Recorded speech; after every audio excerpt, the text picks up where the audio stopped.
Hi, it's me again. Congratulations! I am so excited to have you join the Breastfeeding Masterclass and be with you on this journey.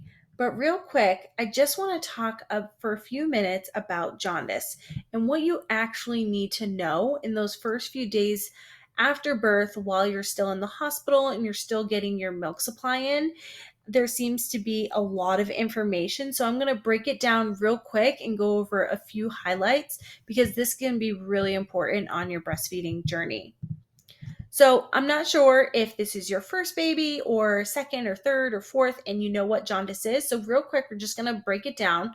So what is jaundice? Jaundice is the yellowing of your baby's skin.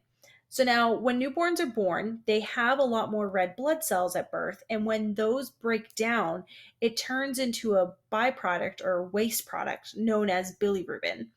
Now, the bilirubin is only eliminated from the body via the stool. So it's housed in the gut of the baby.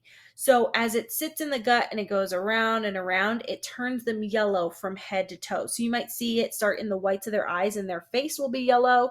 And then as it gets worse, it goes down their body, extending to the arms and all the way down to their legs. And that's when you know it can be critical.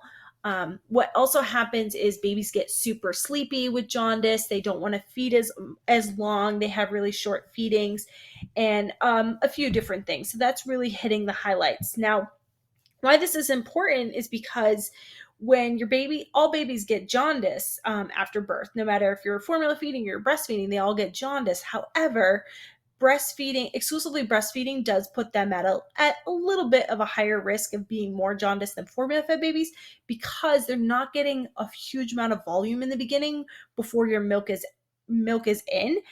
But why this is important is because there are times where you might get some misinformation in the hospital. And I want to help you on this journey stay on track and exclusively breastfeeding. So, my mission is to keep you exclusively breastfeeding and keep your baby off phototherapy and any supplementation. Now, I can help you have peace of mind about jaundice by interpreting your baby's lab values um, so you can see if your baby is trending up at a level that is a potential for treatment or not. You'll feel happier knowing your baby's jaundice risk, and if it's something to be concerned about, I'll let you know. I'm fully transparent. I went through all of this with my first son, and I've been teaching moms about jaundice at the bedside as a postpartum nurse for the last 7 years. So I know so much information. I'm able to put things in simple terms so you can understand it.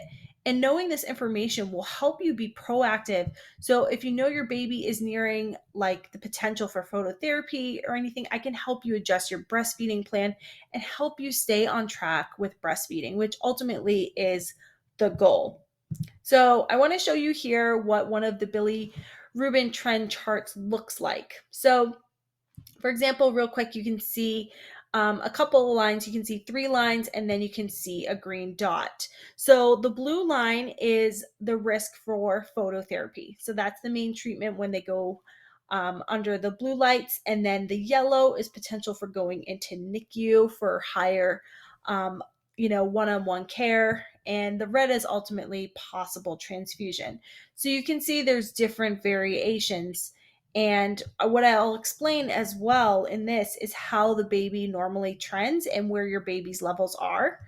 And that's really important to actually get a visual so you can see what is happening with your baby's levels and give you a full visual on how your baby is doing in real time and how they're trending.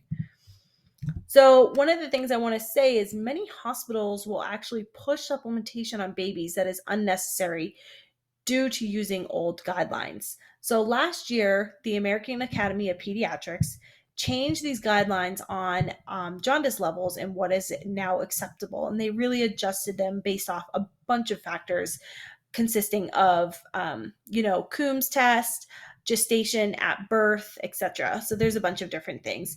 And this is fantastic news, but many hospitals haven't adjusted their policies to align with them yet.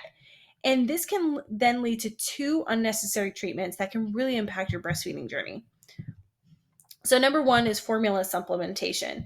So, formula supplementation can change your baby's microbiome. It's also easier to overfeed formula, and some even encourage you to feed your baby as volume is tolerated until they're feeling so full they might throw up.